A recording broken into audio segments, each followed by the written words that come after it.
Assalamualaikum warahmatullahi wabarakatuh. Bismillahirrahmanirrahim. Alhamdulillahirabbil alamin. Wa bihi nasta'inu ala umurid dunya waddin. La haula wala quwwata illa billahil aliyyil azim. Allahumma sholli ala Sayyidina Muhammad wa ala ali Sayyidina Muhammad. Amma ba'd. Jamaah Al-Fatih Channel yang dirahmati oleh Allah.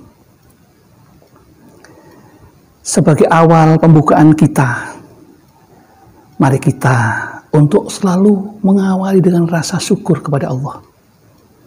Karena Allah menyukai orang-orang yang pandai bersyukur atas nikmat dan rahmat yang kita terima. Kita bisa berjumpa kembali saat ini dalam keadaan sehat walafiat. Maka mari kita ikrarkan rasa syukur kita dengan membaca kalimatut tahmid, alhamdulillahirabbil alamin.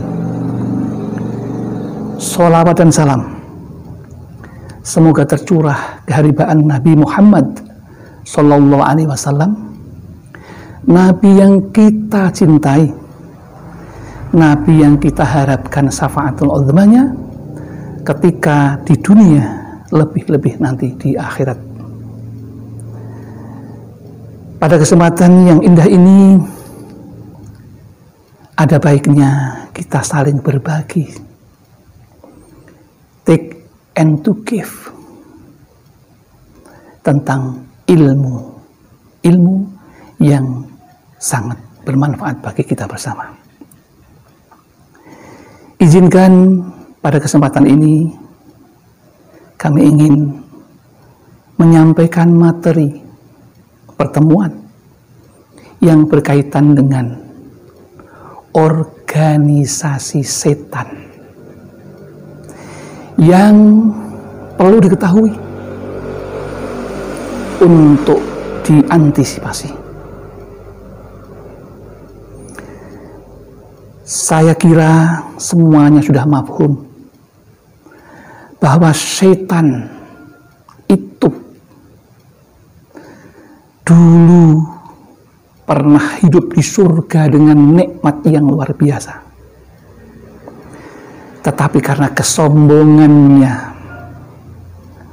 keangkuhannya, keegoannya, itulah setan yang sudah menghuni surga selama samanina alfi sanatin, 80.000 tahun, selalu beribadah bersama dengan malaikat, menyembah kepada Allah Subhanahu wa ta'ala.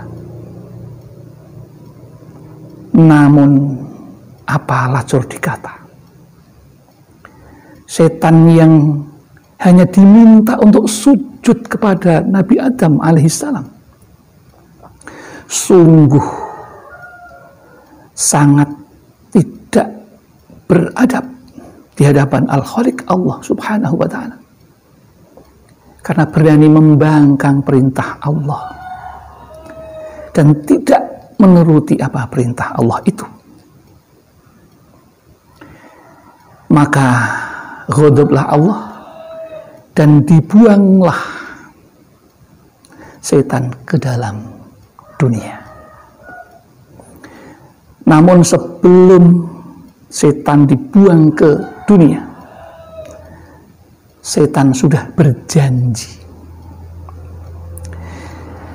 A'udzubillahi minasyaitonirrajim. Bismillahirrahmanirrahim.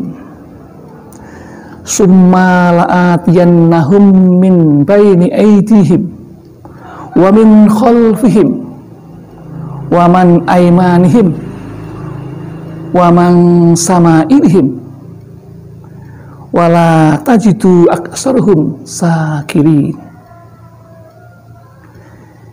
Itu sumpah serapah setan di hadapan Allah, yang artinya kemudian aku akan datangi mereka. Siapa mereka itu? Manusia. Dari mana datangnya? Dari arah depan, dari arah belakang, dari kanan dan kiri mereka. Jadi setan akan datang kepada kita seperti itu.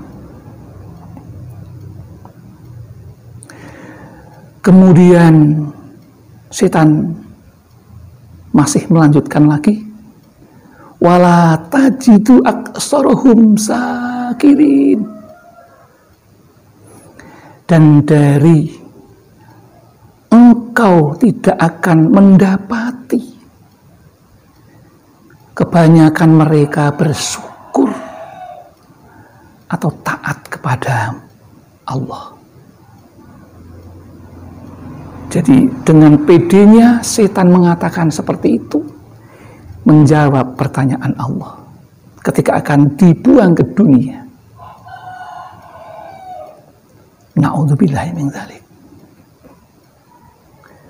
Inilah sifat-sifat setan yang tidak perlu kita contoh. Karena kesombongan, ketakaburan, keangkuhan selalu ada pada setan itu. Kemudian dengan kemampuannya bertipu muslihat, maka setan membentuk struktur organisasi yang bertugas untuk menggoda manusia. Masing-masing sudah ada tugas-tugas tersendiri, dan tugas itu dilaksanakan untuk menyesatkan manusia kita ini. Maka barang siapa manusia tidak waspada terhadap tipu daya setan, maka mereka akan dijadikan teman oleh setan terkutuk itu menjadi penghuni neraka. Na'udzubillahi min dzalik. Maka ada baiknya dan bijaksana kalau kita sebagai orang yang beriman perlu mengetahui ternyata setan itu ada organisasinya, ada pembagian tugas yang jelas di sana, dan di sana dikomandoi oleh panglima setan yang namanya setan Abyad. Sudah tahukah jamaah Al-Fatih dengan organisasi ini? Harus tahu. Untuk bisa mengantisipasi harus tahu. Mari kita lihat satu persatu. Menurut kitab Maroki Ubudiyah yang dikarang oleh Syekh Nawawi Al-Bantani, ada 9 jenis setan. Dan riwayat itu diperoleh dari Umar bin Khattab. Yang pertama namanya setan Zalanbur. Setan ini bertugas untuk menggoda manusia agar manusia itu bersifat boros. Setelah manusia berbuat boros, maka akan timbul konflik di dalam dirinya dan konflik di dalam keluarganya. Dengan harapan rumah tangga menjadi tidak tenang dan bertengkar terus-menerus. Itu tujuan dari setan Zalambur untuk kita. Kemudian yang kedua, yaitu jenis setan yang bernama Dasim. Dasim ini mempunyai tugas untuk menggoda manusia, menggoda perut manusia, hawa nafsu manusia, agar selalu merasa kelaparan dan kehausan. Maka setan yang masuk ke dalam aliran darah orang, maka ia akan selalu merasa lapar dan terus makan, sehingga timbul berbagai macam penyakit. Setelah timbul berbagai macam penyakit, maka ia akan mengeluh dan tidak bersyukur kepada Allah Subhanahu wa ta'ala. Dan orang yang tidak bersyukur akan dilaknat oleh Allah. Apa tidak ngeri itu nasib manusia? Dari dua cabang jenis setan itu sangat rugi manusia itu. Kemudian yang ketiga adalah wasnan. Setan ini bertugas untuk menaburkan tepung ke dalam mata orang-orang yang sedang duduk dalam majelis taklim, pengajian, mendengarkan khutbah, mendengarkan nasihat-nasihat dan tausiah-tausiah yang baik. Mereka ditaburi oleh setan ini, mata-mata mereka, sehingga meskipun dalam kondisi mengaji, tahlilan, baca Al-Quran, tetapi matanya ngantuk, sehingga tidak mendapatkan hasil apa-apa ketika dia datang di majelis yang penuh berkah sebenarnya. Karena tertidur, telinganya tidak bisa mendengarkan kalimah-kalimah thayyibah yang bermanfaat bagi dirinya dan amal baik di masa yang akan datang. Itulah tugas dari setan jenis wasnan. Kemudian jenis yang keempat, namanya setan tibir. Nah, ini setan tibir ini tugasnya adalah memancing manusia agar mudah marah. Orang menjadi budrek, so apa-apa tidak kebenaran. Ini salah, itu salah, begini salah, begitu salah. Adanya hanya memarahi dan ingin marah-marah terus. Makan ini tidak terima, tidak bersyukur. Makan itu tidak syukur. Hanya marah-marah melulu. Jelas ini setan bertepuk tangan. Karena dengan demikian rumah tangga akan menjadi tidak tenang dan berantakan gara-gara ini marah dan saling marahi. Kemudian yang kelima adalah setan khanzab. Apa tugas setan khanzab ini? Yaitu bertugas menggoda manusia agar tidak melaksanakan sholat fardu yang diwajibkan oleh Allah Subhanahu wa ta'ala. Apa tujuannya? Agar besok dimasukkan ke neraka karena menjadi orang yang tidak taat pada Allah, tidak mau menjalankan perintah Allah. Padahal sholat inilah yang akan menyelamatkan manusia besok di akhirat ketika dihisab, ditimbang amalnya baik, sholatnya, maka selamatlah manusia. Itu tugas setan khanzab untuk menggoda manusia supaya tidak melaksanakan sholat. Kalau ada saudaraku yang malas-malasan, berarti itu setan khanzab sudah mulai masuk ke dalam tubuh saudara. Maka berhati-hatilah. Kemudian yang keenam,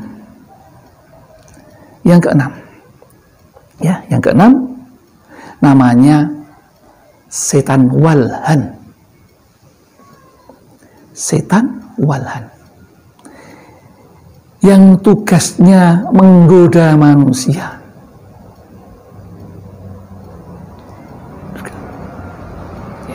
Menggoda manusia agar manusia berbuat curang.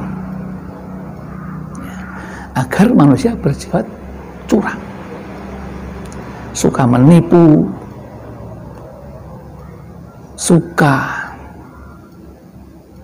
memuslihati orang dengan tipuan-tipuan yang tidak diridhoi oleh Allah Subhanahu wa Ta'ala. Kemudian yang ketujuh, yaitu masud matun. Setan ini bertugas untuk menggoda manusia juga.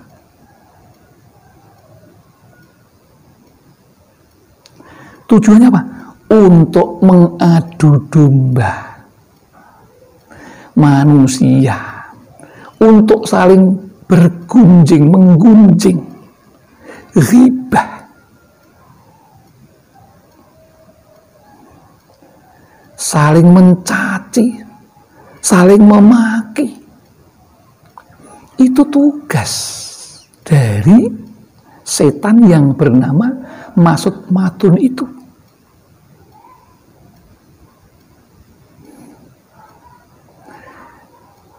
Itulah betapa terstruktur dan masifnya setan dalam menggoda manusia. Di setiap lini sudah dihadang oleh setan untuk mengajak kita ke jalan yang sesat dan tidak diridhoi oleh Allah Subhanahu wa Ta'ala.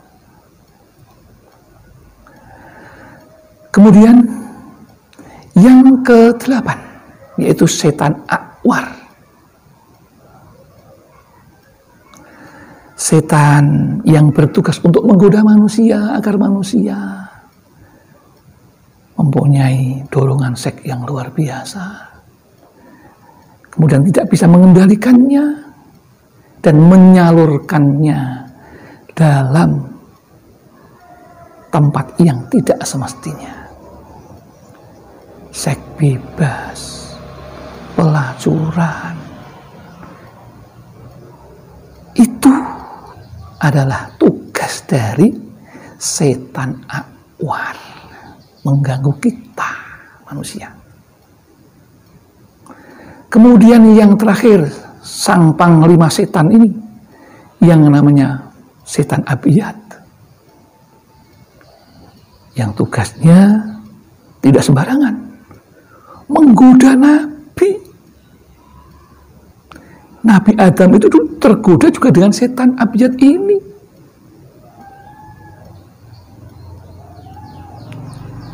Maka berhati-hatilah.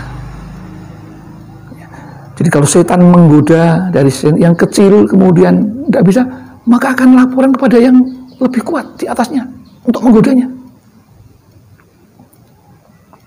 Nah, termasuk Wali Barseso yang kemarin kami ceritakan, itu juga digoda oleh setan yang sang panglima setan ini yang namanya setan abiyat itu. Maka berhati-hatilah ini. Kami tekankan lagi, ada setan walhan tadi yang suka menggoda manusia untuk orang-orang yang ada di pasar. Mereka membisikkan ke telinga orang-orang yang berjualan, wanaksul kaili, untuk mengurangi berat timbangannya. dengan harapan mendapatkan laba yang banyak. Sangat berbahaya. Dan itu dosa besar. Ya. Kemudian membisikkan kepada para pedagang supaya menjual dagangan dengan dusta. Harapannya mendapatkan dosa yang besar sehingga akan menjadi teman setan juga. Maka kalau kita sudah tahu, maka antisipasinya seperti apa? Antisipasinya adalah kita harus selalu berzikir. Hati dan pikiran kita ini selalu untuk berzikir. Salah satu yang sering diucapkan dan dituntunkan oleh Rasulullah yaitu a'udzubillahi minasyaitonirrajim, bismillahirrahmanirrahim, Rabbi a'udzubika min hamazatis sayatini wa a'udzubika Rabbi ayyahdurun. Itulah doa agar kita tidak mudah tergoda oleh setan. Yang artinya, wahai Tuhanku, aku berlindung kepadamu dari bisikan-bisikan setan, dan aku berlindung kepadamu, wahai Tuhanku, atas kedatangan mereka kepadaku.